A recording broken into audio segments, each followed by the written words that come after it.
This is CBC Here and Now.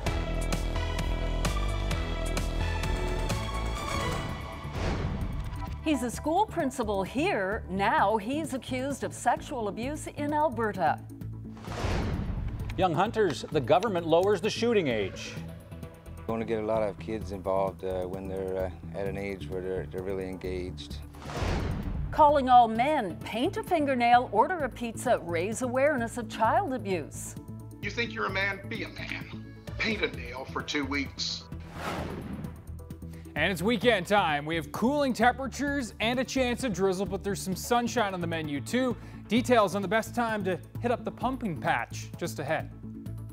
A principal in this province is facing child exploitation charges from his time in Alberta. Here now's Peter Cowan joins us live from the newsroom on this developing story. Peter, what can you tell us?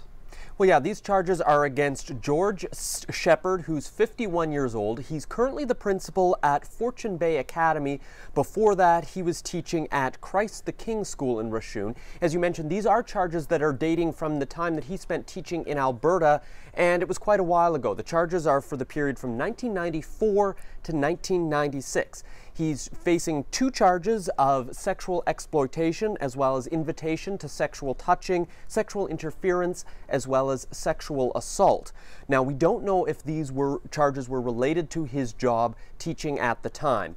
We asked the school board here what they're doing about it, and we were told that he has been placed on leave and will not have any contact with the school. We also reached out to him and asked him, but he said he is not commenting while these charges are ongoing. He is expected to be in court in Alberta in December. Reporting live from the newsroom, I'm Peter Cowan for Here and Now. Minister of Land Resources Gerry Byrne announced big changes to the hunting age in the province. He told a packed room of hunters, outfitters and enforcement officers in Corner Brook about the change. The minimum age to shoot big game was lowered to 16 from 18, and for small game it's down to 12 years of age. Many in the room, including avid hunter Mark Lohman, support the move and believe it's long overdue. Going to get a lot of kids involved when they're at an age where they're really engaged, and they definitely need something to get involved in. Yeah, I used to go with my uncle Tony when I was young, but I wasn't allowed to hunt, so it wasn't till later years when we got into it. So it would have been great. I would have loved to have been able to. It would have made it much better if I could have hunted back then. Another big supporter of this move is hunting enthusiast Barry Fordham and his 15-year-old son Shane. I met up with them earlier this afternoon at OP Fishing and Hunting in Mount Pearl. I think it's a great historical day for the outdoor youth in Newfoundland and Labrador, and I think it's a landmark decision by the government that shows to make our outdoor youth more responsible, knowledgeable and involved. And this does bring us in line, these new minimum age requirements. It brings us in line with other provinces, doesn't it?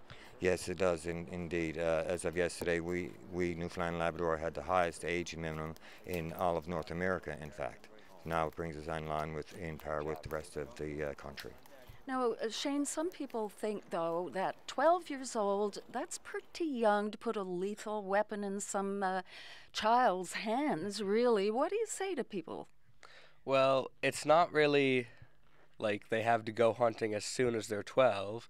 They've most likely been growing up hunting, and they know the basics and the advanced of hunting, so they have to finish their youth course, and so does the parent involved with keeping them safe. And how long have you been going out with your dad hunting? 12 years now. 12? You're only 15. Yeah. So what is the significance of hunting in your life as a young person? Well, I mean, it's tradition, really. His dad hunted, and my dad hunts, so I'll hunt, and then my son will hunt. So it's in the family, so why stop it now? So Barry, what is the significance of making these changes? Convince me as a non-hunter why this is important. Well, it's very important because it promotes the public safety and support is huge in the outdoor world, and the fact that now we're starting our youth off at an earlier age in a mentorship program where we're teaching them the basics of hunting safety, of ethics and responsibilities, so that by the time that they turn 18 years old, where they're legally allowed to possess and use a firearm and go off hunting on their own, they will become more safe, knowledgeable, responsible and involved in the. So that's Barry Fordham and his son Shane, and of course the lower age for small game hunting down to 12, but you still have to be supervised by an adult, a mentor of some sort. And it's interesting because some people say 12's too young, but then again, if you teach firearms etiquette, maybe it needs to start young. That's what they think. There's word tonight of a deal to end the labor dispute in Paradise. NAPE and the town have announced they've settled on a new contract just hours after going back to the bargaining table. 125 workers were locked out this week on Monday morning. The town says the two sides were at an impasse despite the employees being offered a 10% raise over 3 years. Tonight, council has confirmed they have settled on a 12% raise over the next 3.5 years. A vote was held this afternoon and the workers have accepted that new offer. Town facilities in Paradise, they will reopen on Monday at noon. A Delta Airlines flight from Atlanta to Amsterdam made an emergency landing in Labrador last night. Delta 70, are you in full control of the aircraft now? Say again? You in full control of the aircraft this time? Yes, sir. We're just dealing with the engine failure. We're now declaring emergency. Roger. This is part of the radio transmission between the pilot of the twin-engine Airbus and an air traffic controller. The flight landed safely and passengers left for Amsterdam on another aircraft today. This is the second time in less than a month that a transatlantic flight has been diverted to Goose Bay. Well then. How you doing? I'm doing all right. Friday? It's Friday, yes. The weekend, of course, the all-important weekend. We had such a great week. Oh, it was fantastic. In the record books in some ways. Yeah, definitely. Now, of course, time for the weekend, time for the cool down. It's kind of been the general theme, I think, right through the summer and into the fall, where the weekends haven't been quite as nice as the days during the week. That said, as we look at the weather map here, one of the big themes of the weekend is back to normal, really. We're not going to see a huge cool down and colder than what we should be for this time of year, but certainly seasonal temperatures. This is the low that's moving in through tonight and into tomorrow. It's going to bring some shower and drizzle chances into western central Newfoundland, Saturday morning especially. A lingering chance into the afternoon, but generally it's cloudy skies, some sun breaks in the Avalon, over the west coast, and across Labrador. As we move into the Saturday night, Sunday time period, bit of some patchy drizzle possible along the northeast coast, including St. John's, but we're clearing from west to east through the overnight into Sunday. Lingering clouds possibly into the Sunday afternoon time period, but I think we'll start to clear as we move into the latter half of that afternoon, Sunday that is, across eastern parts of Newfoundland, and we should see some sunshine here as well. So again, far from a washout. This icon looks a little ominous. Yes, shower and drizzle chances, but a mainly cloudy day in central, and you can see where temperatures are going to be in those low teens for both days, low double digits for the Avalon region and across to western parts of Newfoundland. And Labrador, again, a cool one Saturday, but certainly warming up Sunday. More details on your weekend, and of course we'll walk you through into next week in just a few minutes. Per person, it's the province's most expensive ferry service by a nautical mile. There's no way to defend your home with words if someone has their mind set against, they look at you as an expense. $6 million a year. A population that wouldn't fill 2 school buses. I think that's a nail in the coffin for St. Brendan's. Too big, too much money. The MV Grey Sparks and St. Brendan's. Next week on Here and Now. Members of the Royal Canadian Legion kicked off the annual Poppy campaign today. The 23rd annual Fly the Poppy flag ceremony took place at the Confederation Building. The Poppy honors the thousands of Canadians who have served and died in wars. All donations received in the Poppy campaign go towards supporting veterans and their families in the provinces and territories where those donations are collected. On average, 18 million Canadians buy poppies, and the campaign raises about $14 million a year. People in the Churchill Square area of St. John's had a front row seat when undercover police arrested 2 men late this afternoon. All of a sudden, some of the ladies in the window said, "Oh my God, somebody's got a gun. He's got a gun." Gabriel Bursey says he quickly locked the door to the pub he manages and moved patrons to the back of the room. He believes the man with the gun drawn was an undercover police officer. Police arrested 2 men and later took a dog from a car that they towed away. No one appears to have been injured during the incident. Back to the West Coast now, where a big move by Canada Post has one man elated. Community mailboxes blocked David Joyce's front lawn in Benoit's Cove, causing major headaches for the homeowner. But now he's got his view back. Here Now's Colleen Connors has the story. A beautiful fall day and a full view of the changing leaves. This is something Joyce hasn't seen in years. I have to walk out there every evening just to come and have a look to see. His front porch used to look like this, with rows of community mailboxes blocking the front of his house. The driveway was a parking lot, with cars always coming and going. But now it's wide open. And I got a friggin' driveway that I didn't even realize I had. Joyce's dream came true in late September, when a Canada Post representative came to his house and told him the boxes would be moving. After CBC spoke with Joyce about the very ugly view in his front lawn, Canada Post got involved and they moved the mailboxes to right here in a much safer location. The brand new boxes are tucked away off the main drag, less than a kilometre from Joyce's. There's 2 ways in and out. There's a by road. We're off Route 450. So yeah, to me it's a good location, right? But winter is coming, and work needs to be done before the snow falls. We're actually going to clear out just beyond the mailboxes on the same side so that there's more room for people to park. The best part? The mailboxes won't be obstructing anyone's view. Colleen Connors, CBC News, Benoit's Cove.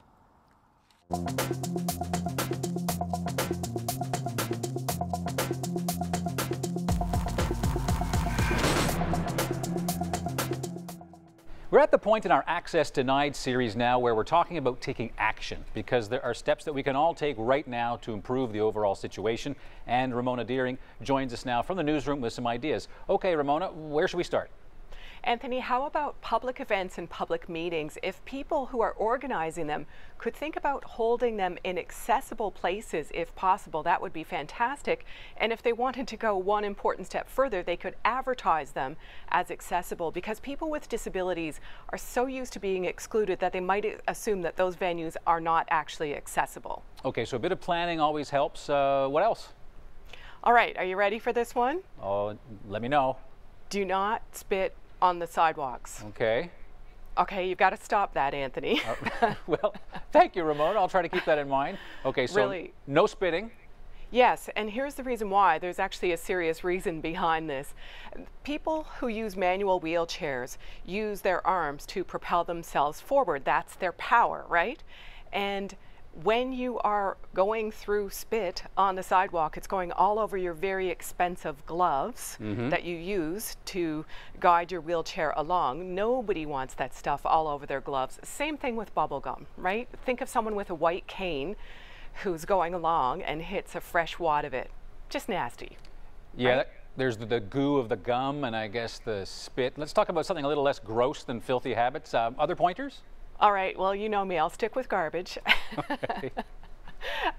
If people would keep their garbage cans off the sidewalks, that would allow children to get through the sidewalks safely, for one thing, of course, but anyone using a wheelchair or someone who uses a walker, again, someone who uses a white cane or a seeing eye dog, they can get through there. And similarly, if you don't overhang the sidewalk when you're parking your vehicle, that would allow people to get through that sidewalk without any really nasty surprises there, right? And you know what? I'm not the expert. I think I should turn this over to the people who gave us so much time in the making of our Access Denied series. Why don't we listen to what they've got to say? I think it's those little pieces of awareness. Look at where your car is parked, not just to see if you're parked in a blue zone. Obviously, if you don't have a blue zone permit, you shouldn't be in a blue zone. But are you blocking the curb cut? If so, maybe move your car. Let's make the streets and the sidewalks of all of our communities accessible. Let's make them wheelchair accessible. Let's have audible crosswalks everywhere. Push for the adoption of universal design as a law. So if you're building a new building, it's built so that it's universally accessible. Or if you're renovating, then you would have to incorporate that. Not do things that they think is right for the person with the disability. Ask them. When it comes to like special treatment, like, you know, holding open doors, or, you know, assumptions about us, or someone with disability, I mean, just think, would you like it if that was done for you? If someone assumed this about you, if someone, you know, was like jumping to help you needlessly. It's polite, don't get me wrong, like, God bless anyone who, you know, goes out of the way to help someone. But, you know, there is a polite limit to what you should do and can do. Have patience and try to be understanding and accommodate, you know, people's requests when they be respectful, and just speak in a nice, clear voice, face the person, speak in a clear voice. And usually most times that's sufficient to have a good conversation with somebody. But the worst thing you can do is just flip somebody off or ignore them because, well, they got a hearing difficulty or something, you know, and you're just never mind, you know, that kind of thing. That's really insulting and demeaning to the individual. We all have people in our lives who may have some disability or other, and like make an intentional effort to include those people in the same ways that you would include people who do not have visible disabilities. But just be aware, like, they're just like you. And I think that would be the first step to making accessibility easier. Because if you're aware of something, then you can take steps to fix it.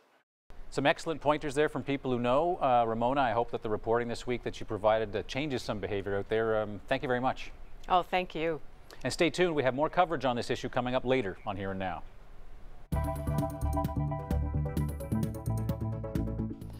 Don't tell Debbie that I'm in the ladies' dressing room. And if you're wondering why I'm doing this, stay tuned. There's a man in Clarenville and he's asking people, men in particular, to paint a nail for a very important reason. Now, I just got to get Debbie now to help me with the other 9.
A pizzeria in Clarenville wants men to do something this weekend that they don't usually do, paint their fingernails.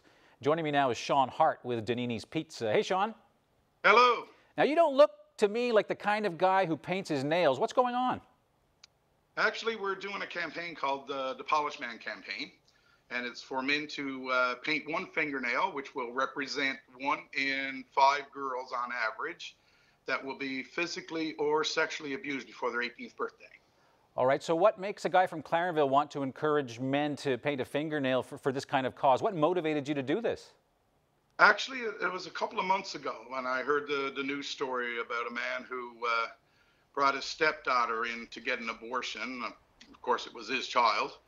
And I'm like, this is disgusting, and somebody needs to at least raise awareness for this, because it's something that should never happen. Right, and the story at the time raised questions because nobody asked questions when he brought this child in, right? Yes, that's correct, yes. Is it your sense of people in rural Newfoundland, are they aware of these kinds of threats against children and how common they can be? I don't know if they are, but even this past week, there was a guy trolling the local elementary school here trying to get a young girl to get into the car with him. And that's ridiculous. So obviously this is an issue that matters to you because you've organized this event on the weekend that we're going to get to, but why, child abuse has been around for ages. Why now? Why did it get you so worked up? I really don't know, because I mean, you listen to the news on any given day and there's terrible things happening in the world, and you say, you know, isn't that terrible, isn't that sad, and you just go on with your day. And for some reason I just said, I got to do what I can do for this. This is something that should never happen, and I tried to figure out a way to do it, and that's what we came up with our event for this weekend. All right, well, let's talk about the event. It's going to raise money for Iris Kirby House. Walk me through this. What's going to happen at Donini's Pizza in Clarenville this Sunday? Well, it's not your local day. We got any guy that comes in, or guy or girl or child, we're putting it out there to everyone. If they come in with 1 fingernail polished and buy a slice of pizza, I'll donate $1 towards the Iris Kirby House. And we're also accepting donations there as well this weekend. And if the guy don't want to go out and buy a bottle of nail polish, which I can completely understand, we will actually have people there from the Hilltop Nail Design, and they'll have a full display there. So they'll actually do your nail for you, and you can come in and make your donation or buy your slice. Right. Now, on what you just mentioned there, I'm sure a lot of men around the Bay care about things such as abuse of children, but the men I know on your side of the overpass, they aren't exactly the kinds of guys who you'd think would paint their nails. How are you going to convince them? Well, that was our big hookup when we started this. We were wondering if, you know, we would actually get anyone show up. But, you know, I sort of told some of my guy friends, and I'm like, you know, I said, you think you're a man? Be a man. Paint a nail for 2 weeks. And if anybody asks you what it's for, tell them. It'll raise good awareness. And I know it works because I've been doing it now for about a month, and I get 8 to 10 people a day. Oh, yes. Ask me what it's for, and so. Are you getting good at painting? The word is getting out there just with one person. Right. So. Are you getting good at painting your fingernail? Getting a little better. All right. The first time I tried it, it was absolutely a disaster. So I had to actually get the girl that works next door to actually paint my nail for me. Right. And it seemed to work okay, but I'm getting a little better at it now. Well, good. Listen, Sean, I've never asked anybody this, but can you give me the finger? Absolutely. Oh, that's a thing of beauty, Sean. Oh, I tell you, the talent is undeniable. We'll see that in Fashion Magazine. Listen, Sean, good luck helping out Iris Kirby House this Sunday. Oh, thank you very much. Right, all the best. All right, have a good day.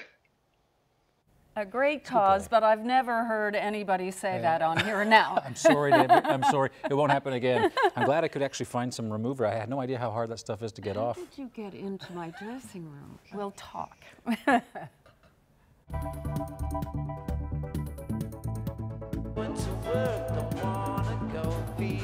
Hey everybody, my name is Chris Murphy. I'm from the rock band Sloan. I'm coming up on Here and Now, and I'm going to be talking about the Art of Time Ensemble and Sgt. Pepper's Lonely Hearts Club Band. Stay tuned.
Meet Helene Abraham and her family and several other families that have come to Gander, a place that has welcomed them with open arms. This weather update is brought to you by the Take Charge Business Efficiency Program. Over 400 businesses have saved energy and taken charge of their bottom line. Find out how you can too.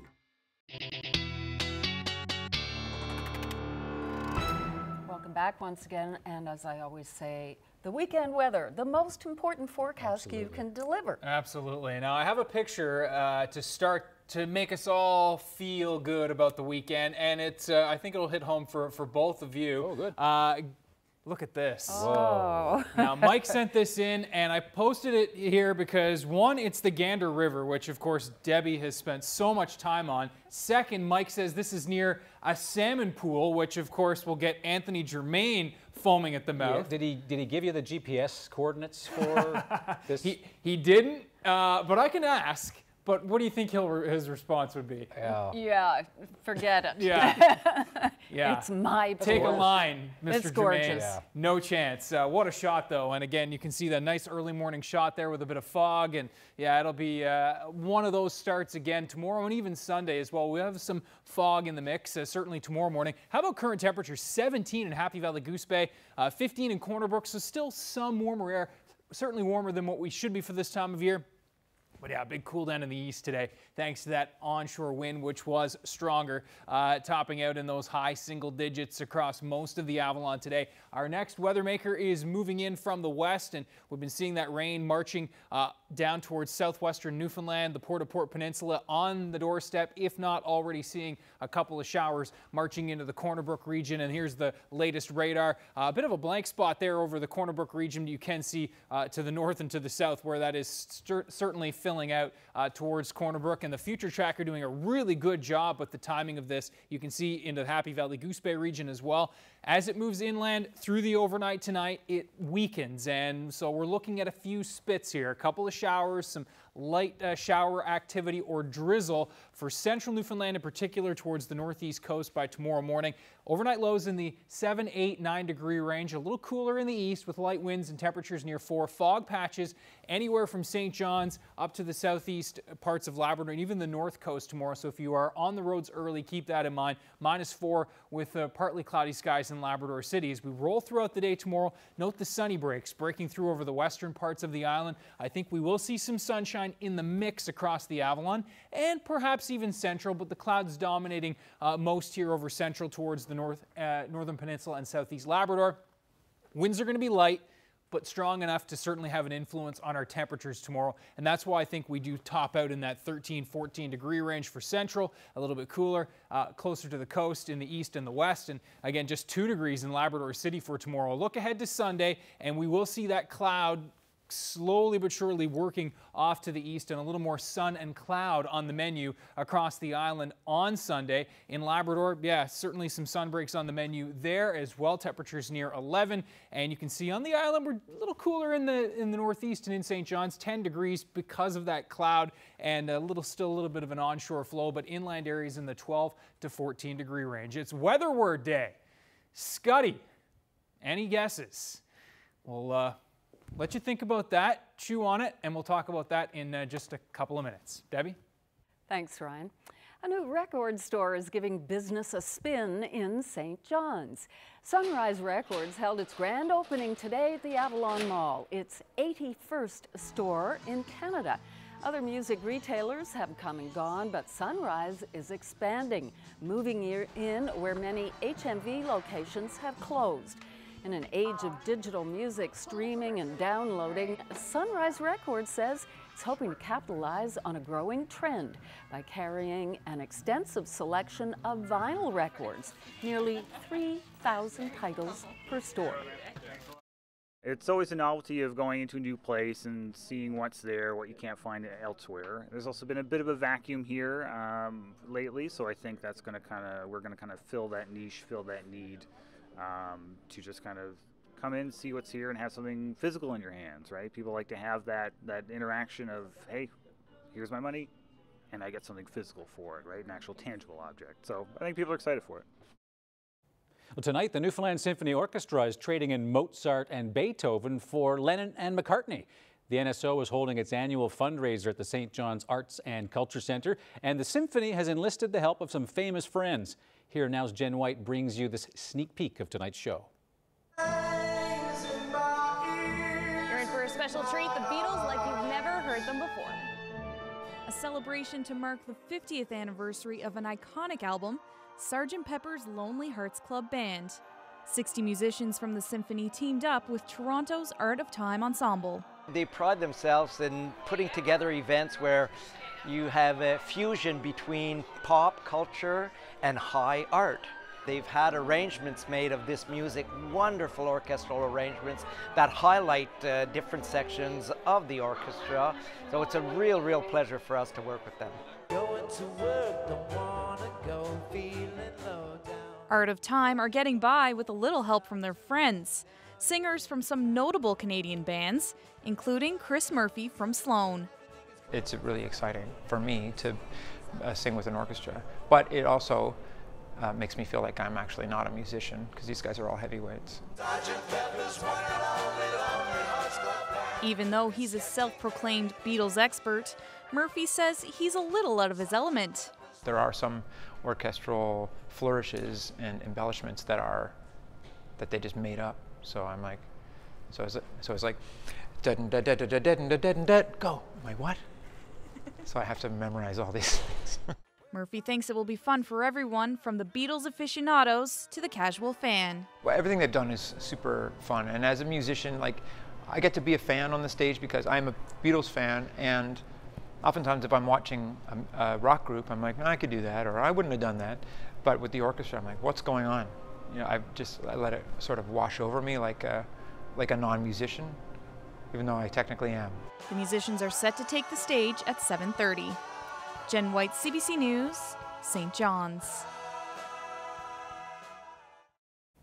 That looks like a fabulous concert. It's accessible for all music lovers. Great show. We can pop over as soon as we're done tonight. Yeah, right? 7:30. It's like a good one.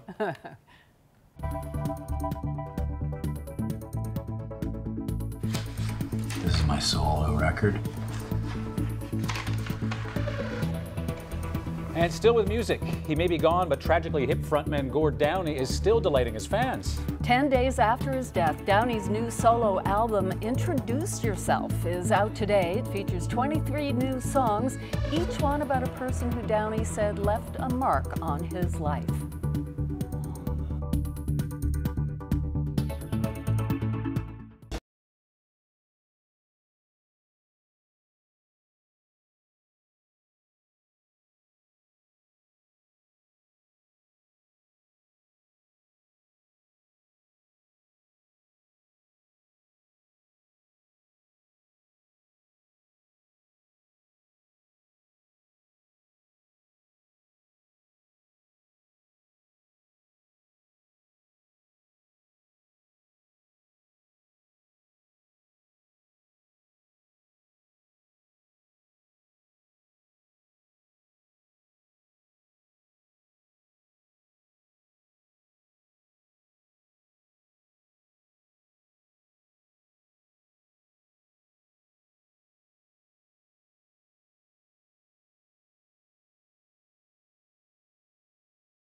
Williams Harbor, Labrador. Home for generations. Everything you've done in your lifetime's all here. Now, resettlement is underway.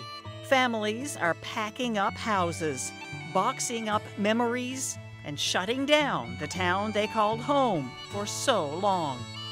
Williams Harbor is moving on.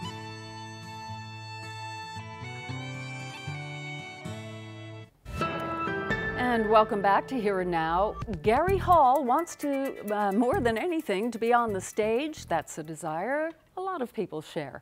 But for Gary, it's complicated, even though he's already pushed some of the boundaries. Here and Now's Ramona Deering has this story as part of our series, Access Denied. Here we go. It's rehearsal for the first team.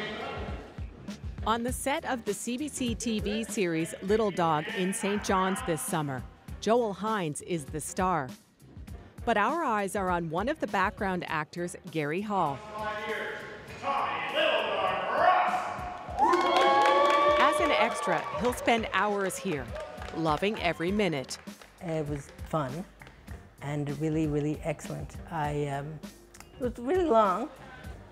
It was tiring by the end of the day. It was a 10 to 12 hour shift. And it was really, really rewarding. Hall craves the acting life, even though the film and theater world still has a long way to go when it comes to accessibility. Thank you. My dream when it comes to acting is to make the able-bodied people realize that I'm just as normal as somebody who's able-bodied and have the exact same dreams and what wishes and wants as an able-bodied person. But he faces different challenges, like this fire door in his apartment corridor.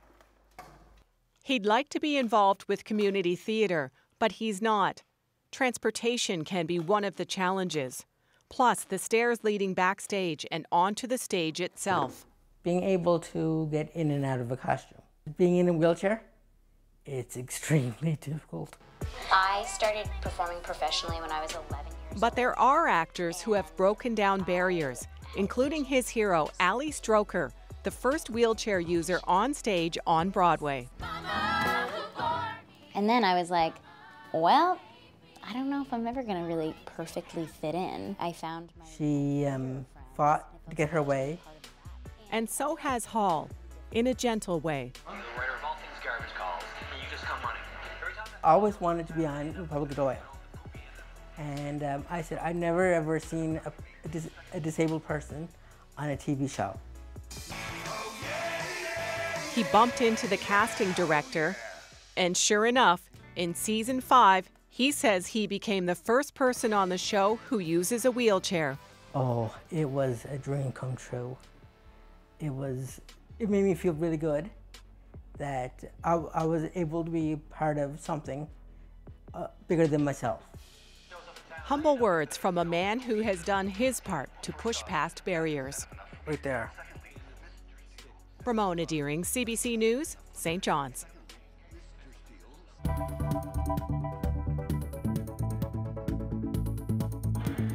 Up next, the sports league in St. John's that includes players with disabilities as well as those who are able-bodied.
Let's meet our young athlete of the day. This is Logan Martin of Buren. Logan is 10 years old and recently completed his 4th year of softball. He enjoys playing all the different positions, but his favorite is first base, and Logan can't wait for next season. Awesome job, Logan. You're today's young athlete of the day.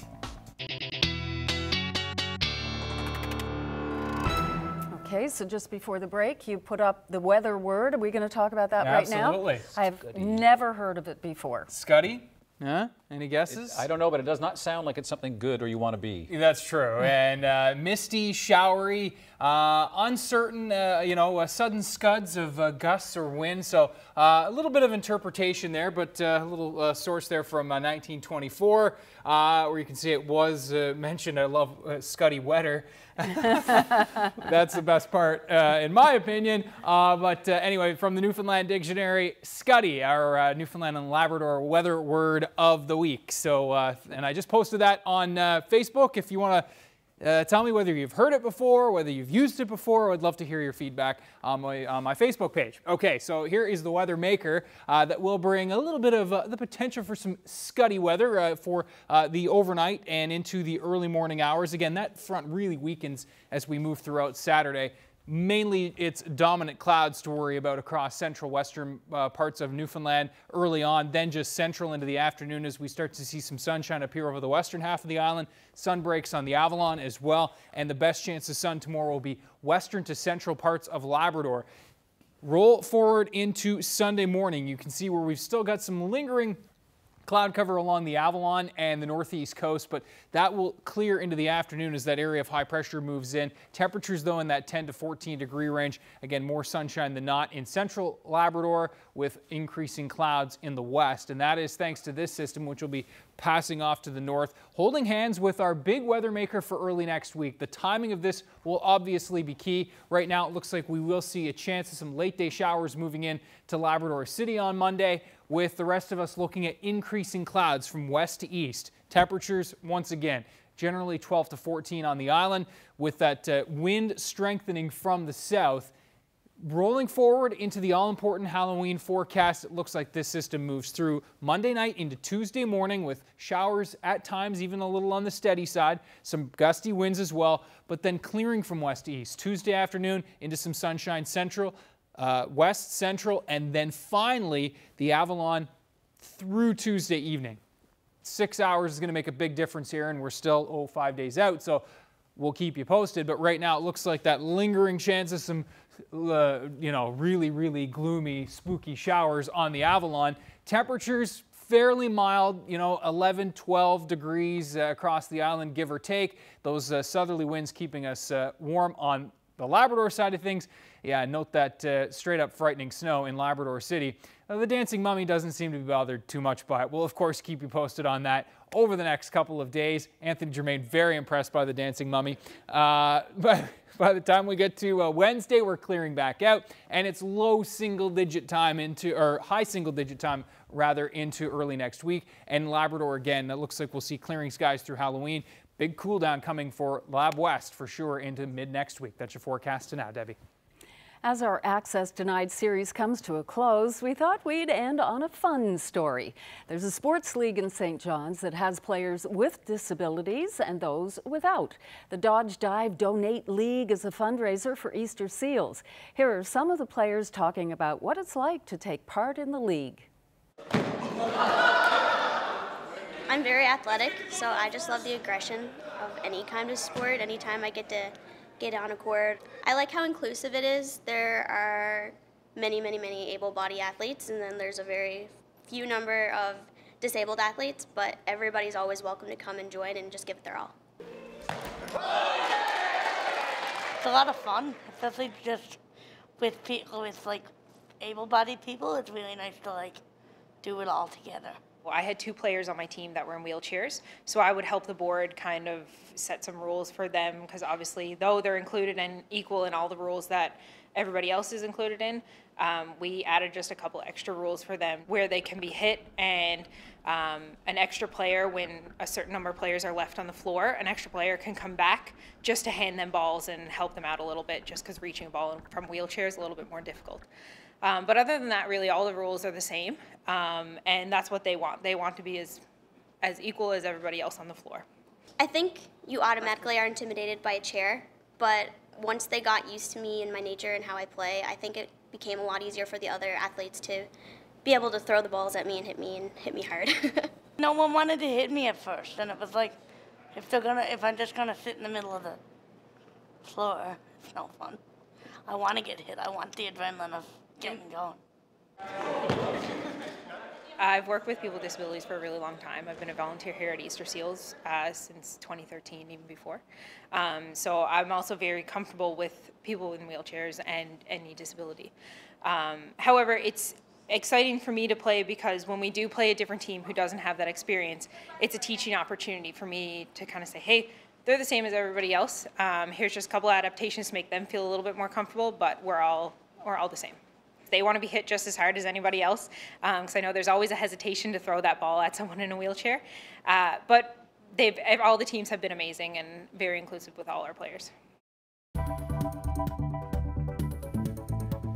Our viewer picture of the day, and a great weather picture because obviously timely. How many folks do you think will be hitting the pumpkin patch this weekend?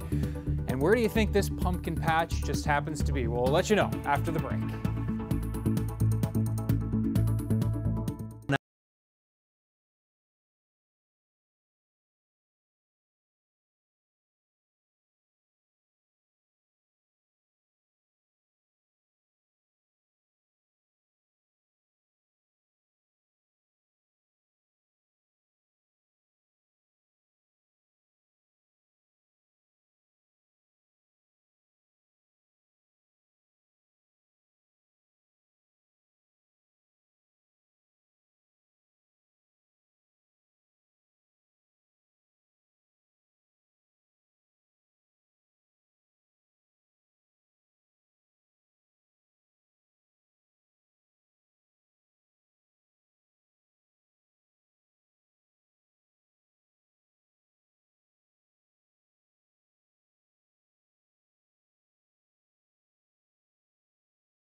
Welcome back to Here and Now. It's Friday. You know what that means? Let's check out who's celebrating birthdays and anniversaries. There was a special 90th birthday last Saturday for Dorothy Taylor French, formerly of Cupid's, but now living in Whitby, Ontario. Now, this greeting was supposed to air last Friday, but, well, somehow it was omitted. So, as promised, Dorothy, happy belated birthday. Happy 50th anniversary tomorrow to Wilfred and Louise Hewitt from Tilton and Fogo Island.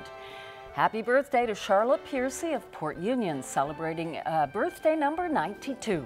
Happy 50th wedding anniversary to Tish and Frank Trowbridge of Arnold's Cove. Happy 61st anniversary this week to Jim and Marie Dix of Harbour Grace, formerly from Harbour Buffett. And best wishes to Rose Butler from Shoal Harbour, who celebrated her 90th birthday on Wednesday. And happy anniversary to Bill and Martha Smith from Brookside, Placentia Bay, who are celebrating their 66th wedding anniversary.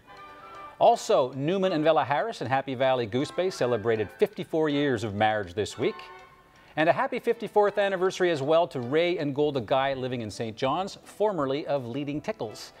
Happy birthday to Mary Ann Dredge from Black Duck Cove, who turned 98 years old this week. Happy 96th birthday to Amelia Marsh of Hants Harbor, now living in Paradise. Happy 58th anniversary to Ray and Dot Curtis of Lassie, who celebrated last Saturday. Birthday greetings to Vera Murphy on her 95th birthday coming up on Sunday. Vera is in Corner Brook.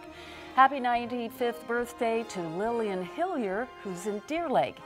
Happy 54th wedding anniversary to Alwyn and Betty Rideout of Roberts Arm. Also celebrating 54 years of marriage, Henry and Gloria Hughes from Green Island. Happy birthday to Roland Sevier, who is celebrating his 90th birthday today. And happy 92nd birthday to Clyde Hewitt in Corner Brook. Arch and Amelia Collins from Harebay celebrated 63 years of marriage yesterday. Happy 91st birthday to Olive Hardy of Cartwright, Labrador, now living in Upper Gullies. Happy 91st birthday as well to Lawrence Harris of New Chelsea, Trinity Bay, whose special day is today. Newman and Vella Harris enjoyed their 54th anniversary this week. It's a golden anniversary tomorrow for Aidan and Margie Howell of Conception Bay South. Congratulations to Hubert and Burl Humby from Roddickton on their 56th anniversary. And a big happy birthday to Lily Hunter, who turned 104 years old on Wednesday. Ms. Hunter is formerly from beautiful Salvage, now lives here in St. John's. Birthday greetings as well to Lillian Hillier in Deer Lake, who's celebrating her 95th birthday. Congrats to Rose Butler from Shoal Harbour, who celebrated her 90th birthday this week. A big happy 96th birthday today to Evelyn Keats of Lethbridge. And best wishes to Juanita Hoddenot in Stephenville Crossing on her 90th birthday. Happy 61st wedding anniversary to Jim and Marie Dix of Harbour Grace, formerly from Harbour Buffett. Happy 50th anniversary today to Gerald and Effie Goodyear from Lumsden. Alwyn and Betty Rideout of Roberts Arms celebrated their 54th anniversary this week. Best wishes to Howard and Jane Tavener from Heart's Content, celebrating their 54th wedding anniversary. Happy 54th wedding anniversary to Henry and Gloria Hughes from Green Island Brook, celebrating this week. Happy 60th anniversary to Edward and Marina Crane from Upper Island Cove. Happy birthday to Lindbergh Feltham in Clarenville, who turned 90 years old yesterday. And best wishes and happy 94th birthday to Olive Reed in Corner Brook. Happy 55th wedding anniversary to Marie and Frank O'Reilly in St. John's. And happy 50th anniversary to Bridget and Wallace Vokey of Bishop's Falls, whose special day is tomorrow. Congratulations to Frank and Pearl Dollimont of Grand Bank on their 63rd anniversary coming up on Monday. They watch Here and Now every night. Thanks very much. Happy 50th anniversary today to Jim and Alice Vivian of Heart's Delight, Islington. Happy 93rd birthday this week to Catherine Moraz from 3 Rock Cove. Best wishes to Fanny and Bill Taylor of Fortune on their 57th anniversary tomorrow. Happy 65th anniversary this Sunday to Jim and Florence Laughlin living in Corner Brook. And happy anniversary to Louise and Cecil Jewer from Point Leamington, who will celebrate 52 years of marriage on Sunday. And congrats to Ed and Ruby Williams, who celebrated their 54th wedding anniversary yesterday. And a happy 90th birthday to Randall Moulton from Winterland on the Burin Peninsula. Happy 57th anniversary to Isaac and Hazel Genge from Anchor Point, who celebrated yesterday. And a happy 60th anniversary to Audrey and Cecil Bennett. And happy 59th anniversary today to Gus and Lucella James in Trepassey. Another fine-looking crew once again. Congratulations to everybody celebrating. Yes, 'tis the season, pumpkin patch season. Do you think there's going to be a few folks hitting the pumpkin patch this weekend? I think so. Any guesses, Anthony and Debbie, of where this picture was taken? I don't know, Ryan, no. The trees are really the only kind of giveaway that a bit of color there and some reds. Central? Not on the Avalon. Not on the Avalon, Okay. that's right. We don't have too many reds here, but Pasadena. Oh. And beautiful shot there. And this picture was actually at Wright's Farm, and Teresa Cribb and Frank Hodder sharing this beautiful picture. I used to spend a lot of time out that way. That's where my brother has been living for years and years. Gorgeous part of the province. Nice. Now, before you transition, Gary, I want to give a quick shout out to the fact that we're going to be live. I'll be out live on Halloween night, and we're looking for a street or a neighborhood that is just busting with kids. If you're running out of candy the last couple years, that sounds like the neighborhood we want to be live on Tuesday night. So head to my Facebook page and let's hear some spooky suggestions. And you can go as a meteorologist. Yeah, that's right. Yeah. Oh, how exciting. Sorry. I'm going to go as Anthony. Thanks for being with us this week, and have a great weekend.